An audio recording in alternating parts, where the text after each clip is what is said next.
तरफ सन्नाटा, बस हवा की सिसकती आवाज। और अचानक एक पुरानी कोठी का दरवाजा खुद ब खुद खुलता है। अंदर कोई नहीं, फिर भी सीढ़ियों पर किसी के कदमों की आवाज आती है और आप अकेले हैं। साल 1958। उत्तर प्रदेश के धनौरा गांव के बाहर थी एक पुरानी हवेली, कोठी नंबर 13, जहां सूरज ढलते ही डर की परछाइयां जाग जाती थीं। लोग कहते थे वहां एक औरत की आत्मा भटकती है जो अपने खोए हुए बच्चे को ढूंढ रही है।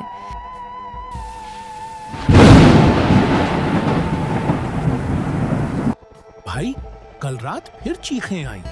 किसी ने देखा सफेद साड़ी वाली औरत को कोठी नंबर 13 में।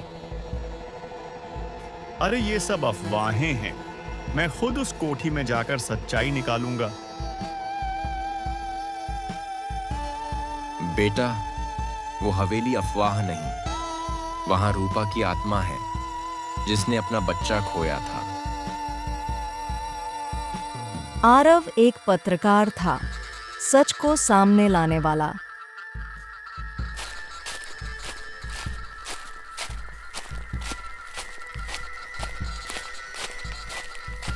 शनिवार की रात वो अकेला पहुंचा, कोठी नंबर 13।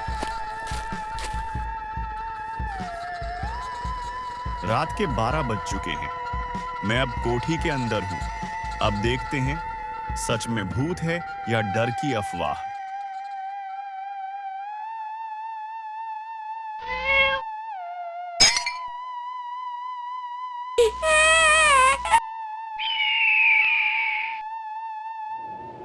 कौन है?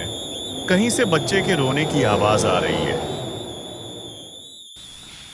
फिर अचानक सामने प्रकट हुई एक औरत, सफेद साड़ी में, आंखों से खून बहता हुआ।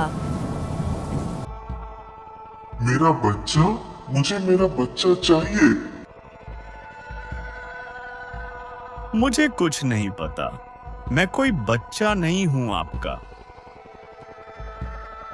तू ही है, तू ही मेरा बेटा है। मैंने तुझे इसी कोठी में जन्म दिया था। 30 साल पहले रूपा, एक नौकरानी जिसके साथ हुआ था जुल्म, उसे बंद कर दिया गया।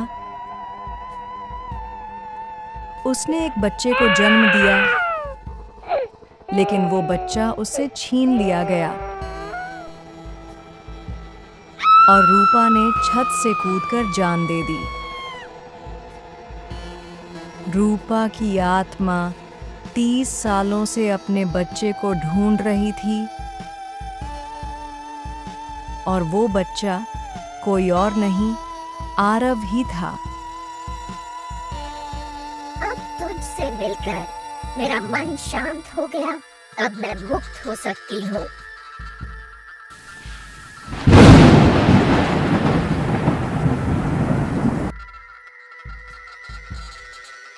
अगले दिन आरव ने गांव वालों को सब कुछ बताया। शिवा चाचा ने सिर झुकाकर कहा, बेटा, तू ही है रूपा का खून। उसकी आत्मा को अब शांति मिल गई। कोठी नंबर 13 के बाहर अब एक छोटा सा मंदिर बन गया है जहां रोज दीप जलते हैं। मुझे सपना आया, रूपा कह रही थी वहाँ कोई और आत्मा भी है जो उसका बच्चा छीन। लेकिन क्या कहानी यहीं खत्म हो गई? क्या कोठी में कोई और रहस्य छिपा है या ये तो सिर्फ शुरुआत थी? अगर आप भी कभी कोठी नंबर 13 के पास जाएं तो सावधान रहिएगा, क्योंकि अगली बार शायद वो आपसे मिलने आए। लाइक करें, सब्सक्राइब करें, अगली डरावनी कहानी के लिए जुड़े रहें।